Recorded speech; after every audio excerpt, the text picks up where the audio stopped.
a Mahayana text. Translated for the first time from the original Sanskrit by DAISETZ Suzuki.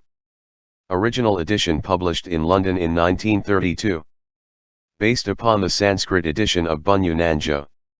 1923. Preface. It is more than 7 years now since I began the study of the Lankavatara Sutra quite seriously, but owing to various interruptions I have not been able to carry out my plan as speedily as I wished.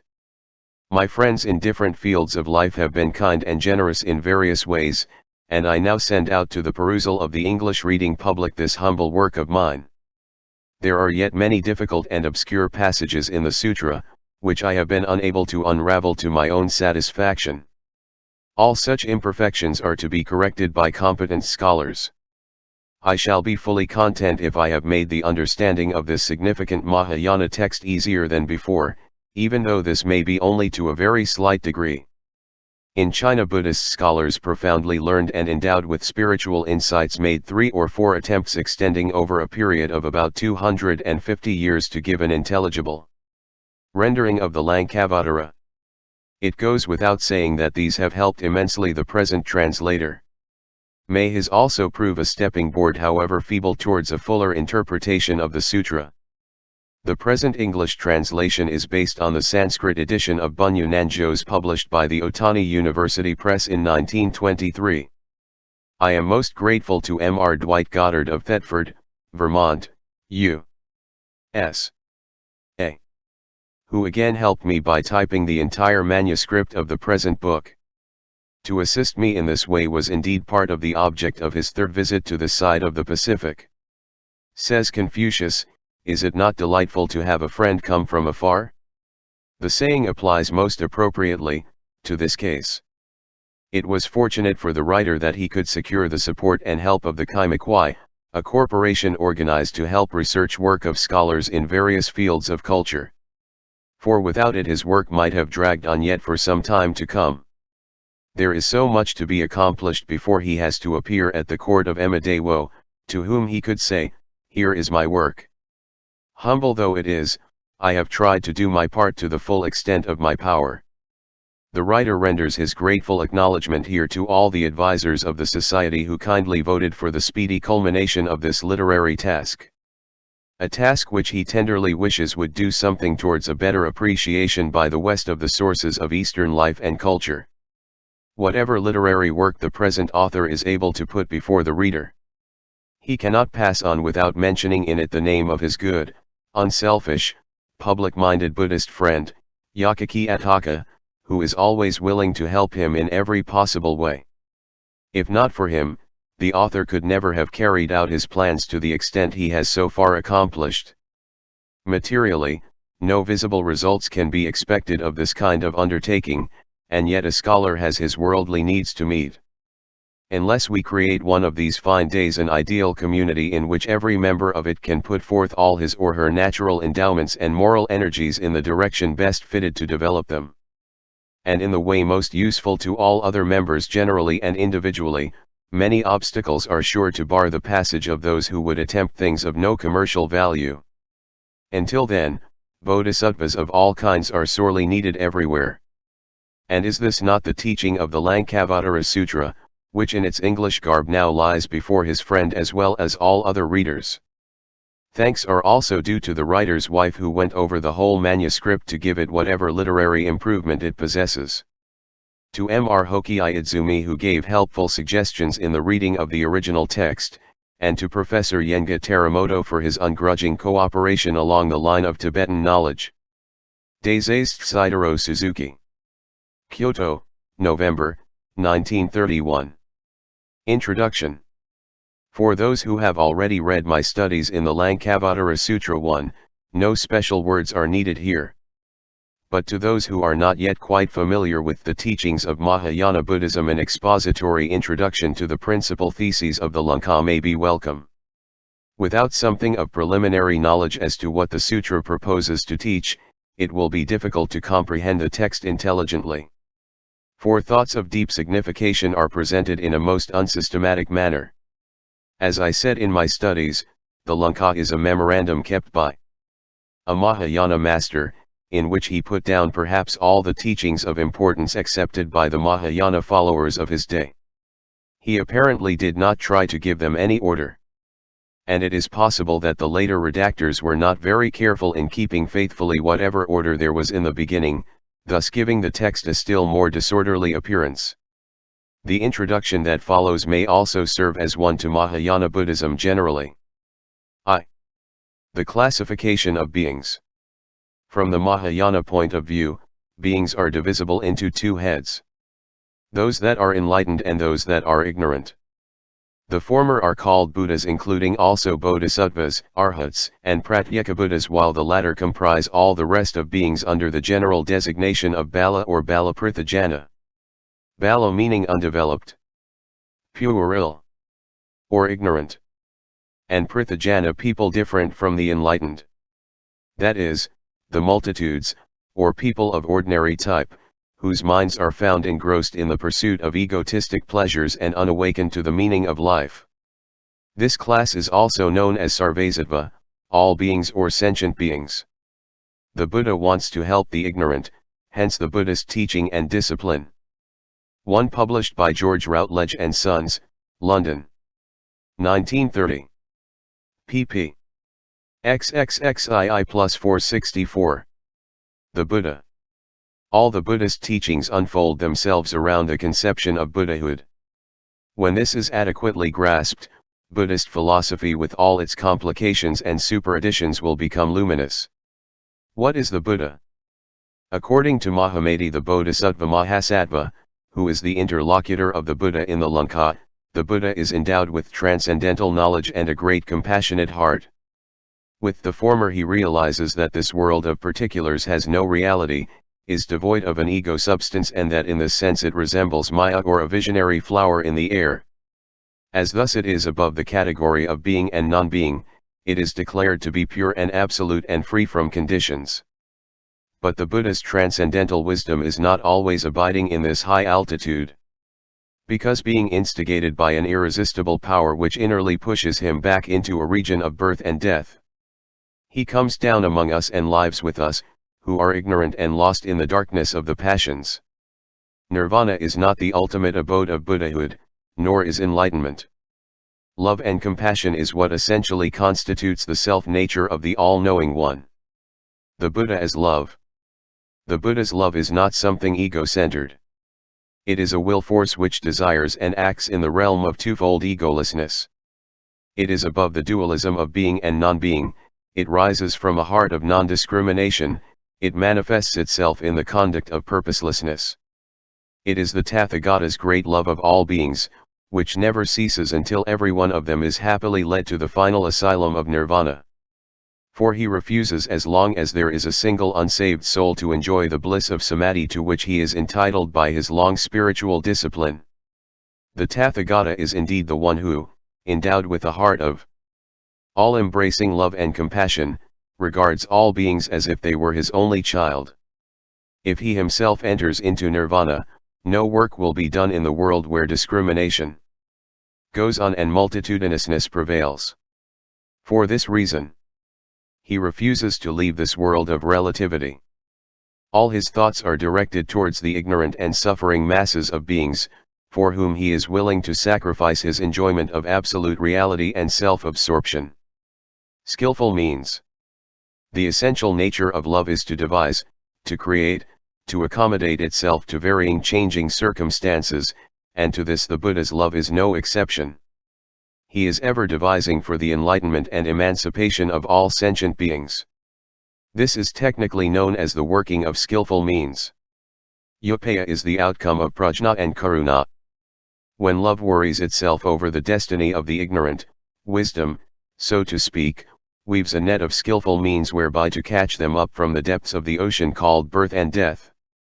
By Upaya thus the oneness of reality wherein the Buddha's enlightened mind abides transforms itself into the manifoldness of particular existences. There is a gem known as mani which is perfectly transparent and colorless in itself, and just because of this characteristic it reflects in it varieties of colors. In the same way the Buddha is conceived by beings. In the same way his teaching is interpreted by them. That is, each one recognizes the Buddha and his teaching according to his disposition, understanding, prejudice, propensity, and circumstance. Again, the Buddha treats his fellow beings as an expert physician treats his patients suffering from various forms of illness. The ultimate aim is to cure them, but as ailments differ, medicines and treatments cannot be the same. For this reason it is said that the Buddha speaks one language of enlightenment, which reverberates in the ears of his hearers in all possible sounds. Upaya may thus be considered in a way due to the infinite differentiation of individual characters rather than to the deliberate contrivance of transcendental wisdom on the part of the Buddha. One Buddha with many names. All the Buddhas are of one essence. They are the same as far as their inner enlightenment, their dharmakaya, and their being furnished with the 32 major and the 80 minor marks of excellence are concerned.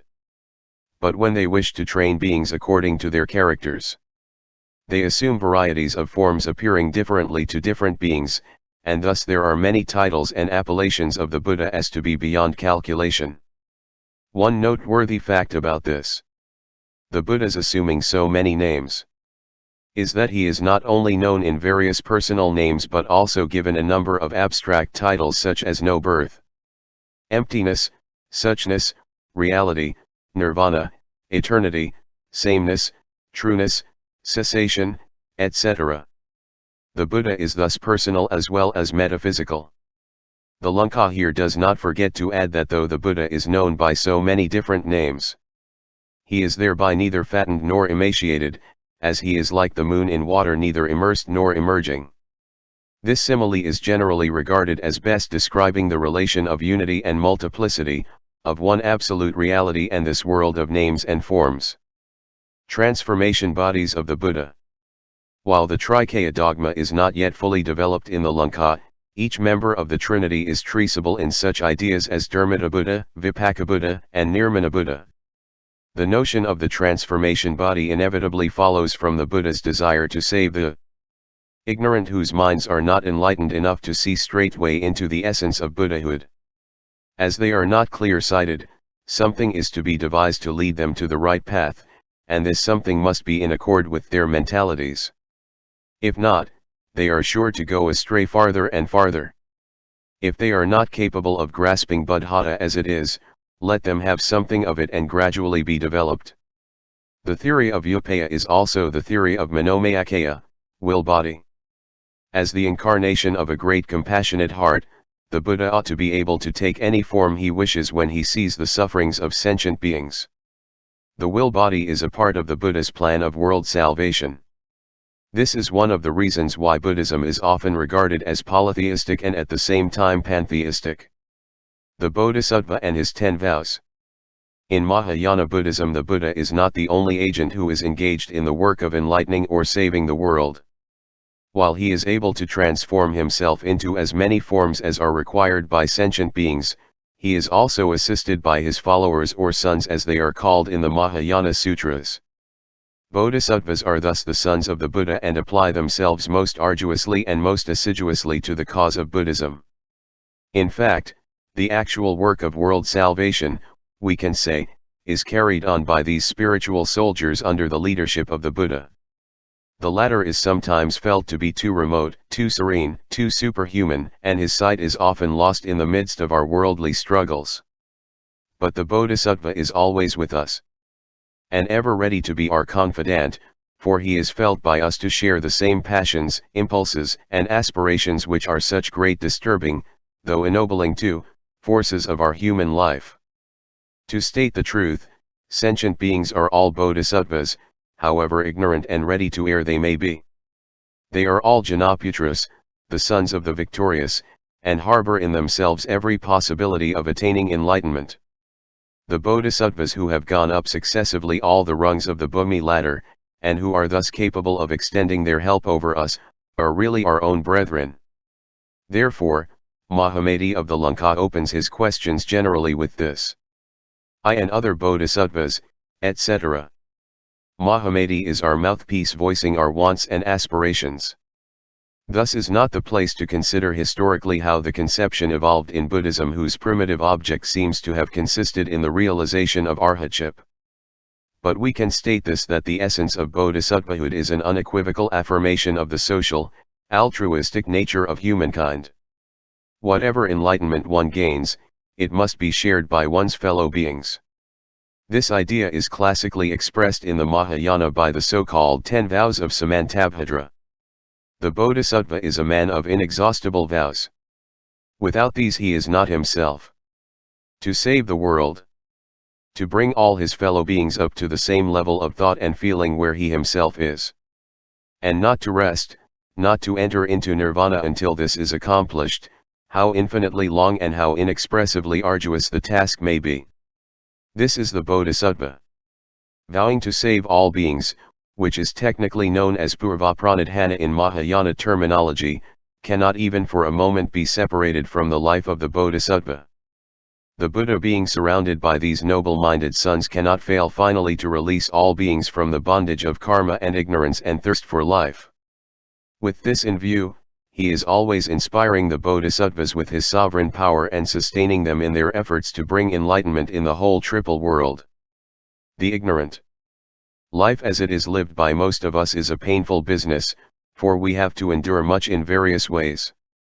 Our desires are thwarted, our wishes are crushed, and the worst is that we do not know how to get out of this whirlpool of greed, anger, and infatuation.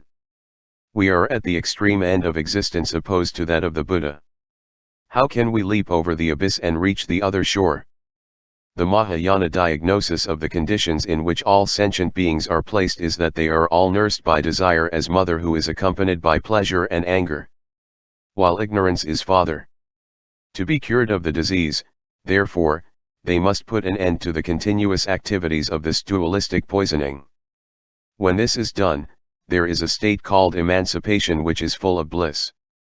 The Buddhist question is thus: how is emancipation possible? And here rises the Mahayana system of philosophy. The turning back. To this philosophy, a special paragraph is devoted below. I wish here to say a few words concerning the important psychological event known as paravritti in the Lanka and other Mahayana literature. Paravritti literally means turning up or turning back or change. Technically, it is a spiritual change or transformation which takes place in the mind, especially suddenly. And I have called it revulsion in my studies in the Lankavatara, which, it will be seen, somewhat corresponds to what is known as conversion among the psychological students of religion. It is significant that the Mahayana has been insistent to urge its followers to experience this psychological transformation in their practical life. A mere intellectual understanding of the truth is not enough in the life of a Buddhist. The truth must be directly grasped, personally experienced, intuitively penetrated into. For then it will be distilled into life and determine its course. This paravritti, according to the Lanka, takes place in the alaya-vijnana or all-conserving mind, which is assumed to exist behind our individual empirical consciousnesses. The alaya is a metaphysical entity, and no psychological analysis can reach it. What we ordinarily know as the alaya is its working through a relative mind. The Mahayana calls this phase of the alaya tainted or defiled and tells us to be cleansed of it in order to experience a paravritti for the attainment of ultimate reality. Paravritti in another sense, therefore, is purification. In Buddhism, terms of coloring are much used. And becoming pure, free from all pigment, means that the alaya is thoroughly washed off its dualistic accretion or outflow. That is, that the Tathagata has effected his work of purification in the mind of a sentient being, which has so far failed to perceive its own oneness and allness. Being pure is to remain in its own selfhood or self-nature. While paravritti is psychological, it still retains its intellectual flavor, as most Buddhist terms do. Self-discipline and the Buddha's power. As long as paravritti is an experience and not mere understanding, it is evident that self-discipline plays an important role in the Buddhist life. This is insisted upon in the Lanka, as is illustrated in the use of such phrases as "do not rely on others," "strive yourselves," etc. But at the same time we must not forget the fact that the Lanka also emphasizes the necessity of the Buddha's power being added to the Bodhisattvas. in their upward course of spiritual development and in the accomplishment of their great task of world salvation. If they were not thus so constantly sustained by the miraculous power of the Buddha, they would speedily fall into the group of the philosophers and Sravakas, and they would never be able to attain supreme enlightenment and preach the doctrine of universal emancipation. Indeed, when the Buddha so wishes, even such inanimate objects as mountains, woods, palaces, etc., will resound with the voice of the Buddha. How much more the Bodhisattvas who are his spiritual inheritors. The doctrine of Adhisthana gains all the more significance when we consider the development of Mahayana Buddhism into the doctrine of salvation by faith alone. The power of a Bodhisattva's original vows may also be judged as being derived from the Buddha. If the possibility of enlightenment is due to the Adhisthana or Prabhav of the Buddha, all the wonders that are to take place by the strength of the enlightenment must be inferred ultimately to issue from the fountainhead of Buddhahood itself. At any rate, the Mahayana idea of the Buddha being able to impart his power to others marks one of those epoch-making deviations which set off the Mahayana from so-called primitive or original Buddhism. When the Buddha comes to be considered capable of Adhisthana, the next step his devotees are logically led to take would be the idea of vicarious suffering or atonement. Giving power to another is a positive idea, while suffering for another may be said to be a negative one. Though this latter is strangely absent in the Lanka, the Gandhavayaha as well as the Prajnaparamita are quite eloquent in elucidating the doctrine of vicarious suffering. According to this doctrine, whatever suffering one is enduring may be transferred onto another if the latter sincerely desires, out of his unselfish and all-embracing love for others, to take these sufferings upon himself so.